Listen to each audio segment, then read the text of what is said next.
Kamusta po kayo? Bago po ang lahat, first things first.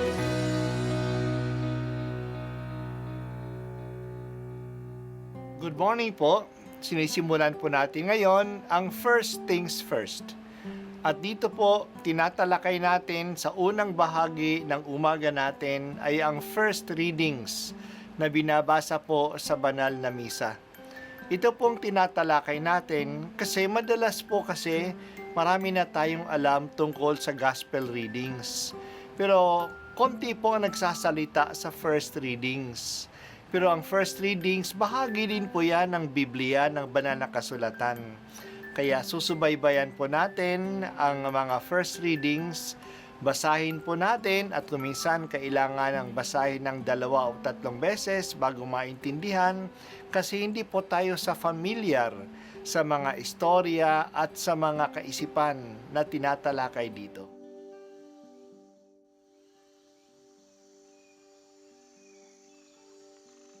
Ang pagbasa mula sa sulat sa mga Hebreo.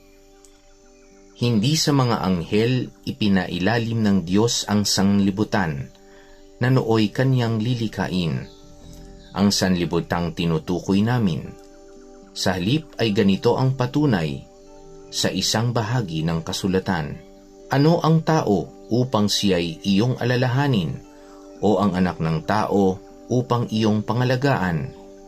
Sandaling panahon siyang pinababa mo kaysa mga anghel, ngunit pinagkalooban mo siya ng kadakilaan at karangalang marapat sa isang hari, at ipinailalim mo sa kanyang kapangyarihan ang lahat ng bagay. Nang ipailalim ng Diyos ang lahat ng bagay sa kapangyarihan ng tao, walang bagay na di ipinailalim sa kanya. Sa kasalukuyan, hindi pa natin nakikita ang napapailalim sa kanyang kapangyarihan ang lahat ng bagay. Subalit alam nating si Jesus, bagamat sandaling panahong pinababa kaysa mga anghel, ay binigyan ng karangalan at kadakilaan dahil sa kanyang pagkamatay. Dahil sa pag-ibig sa Diyos, niloob niya na si Jesus ay mamatay para sa ating lahat.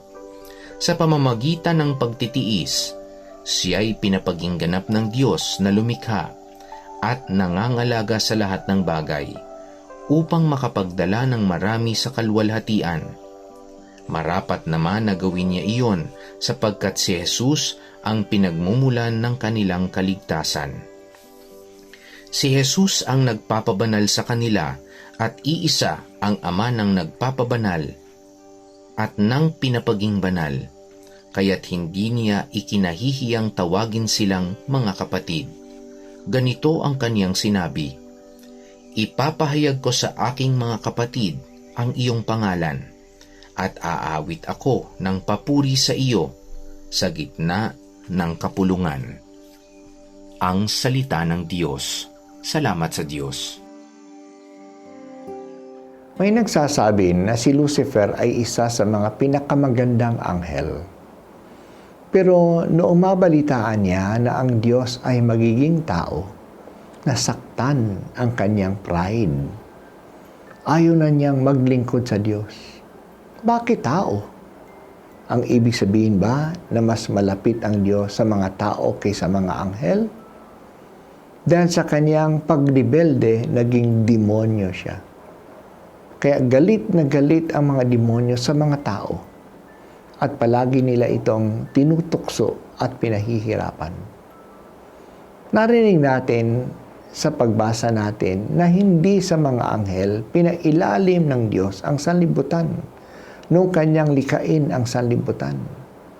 Pinailalim niya ito sa tao. Kaya ang tao ang ginawa niyang kanyang kalarawan sa mundo. Ipinagkatiwala ng Diyos ang lahat sa pangangalaga ng tao. Lalong tinaas ng Diyos ang karangalan ng tao nung si Jesus, ang anak ng Diyos, ay naging tao. Dahil sa pag-ibig ng Diyos, niloob niya na si Jesus ay mamatay para sa ating lahat. Dahil sa kanyang pagkamatay at sa kanyang pagliligtas, tayo ay tinatawag na kapatid ni Jesus. Talagang napakataas ang karangalan ng tao. Talagang pinahalagahan tayo ng Diyos. Nilikha niya tayo. Ginawa niya tayong katiwala niya sa lahat ng mga bagay. Kaya kanyang pinailalim sa atin ang lahat ng sanlibutan. Ginawa niya tayong kawangis niya. Tayo ang kanyang representative sa mundo. Hindi lang, pinadala niya ang kanyang anak na maging tao, naging kapwa na natin ang Diyos. Namatay pa si Jesus para sa atin. Ganun po tayo kamahal ng Diyos. At ngayong talagang kapatid na natin si Jesus at ibinabahagi niya sa atin ang kanyang pagka-Diyos.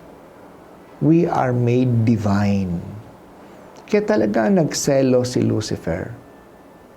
Pati nga ang mga anghel ay ginamit ng Diyos upang maglingkod at tumulong sa atin ng mga tao. Kaya mayroon tayong mga guardian angels na tumutulong at gumagabay sa atin. O Panginoong Diyos, maraming salamat po sa iyong pagpapahalaga sa amin. Tulungan po ninyo kami na ma-appreciate namin ang aming karangalan at palagi kaming magpasalamat sa mga pag-aruga mo sa amin. Tulungan mo po kaming mamuhay na hindi dinadagtaan ang karangalang ito.